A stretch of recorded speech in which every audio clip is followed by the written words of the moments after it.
ওরে আল্লাহ! জীবনের ১ম ফুল গাছ আমাকে ঈদের সালামি দিল।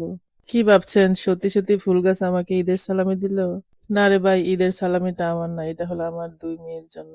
তারপর সবাইকে ঈদ মোবারক। এই তো দেখেন আমার ২ মেয়ে অ্যান্ড আমার হাসব্যান্ড মিলে কি সুন্দর ঈদের কেক কাটতেছে। আলহামদুলিল্লাহ আল্লাহ। তারপর ঈদের দিন সকালবেলা আমরা সবাই মসজিদ থেকে ঈদের নামাজ পড়ে আসলাম বাসায়। বাসায় এসে সবাই একসাথে ঈদের ডিজার্ট গুলা খাবো। তাই ফার্স্ট এ আগে কেকটা একটু কেটে নিচ্ছি, একটু আনন্দ করে নিচ্ছি। তারপর এবার ঈদের মধ্যে আমি যে ডিজার্ট গুলা বানিয়েছি সবগুলো একসাথে সুন্দর করে গুছিয়ে সাজিয়ে নিয়েছি। এখন সবগুলাকে ট্রাই করব সবাই মিলে। ঈদের ডিজার্ট গুলা কিরকম হলো? আসলে এগুলা খেতে কি ভালো হয়েছে নাকি না একটু দেখতে তো হবে, তাই না? তারপর আমরা সবাই মিলে ঈদের ডিজার্ট গুলা খেয়ে নিলাম। তারপর আবার তাড়াহুড়া করতেছি যে আত্মীয়স্বজন সবাই আসবে।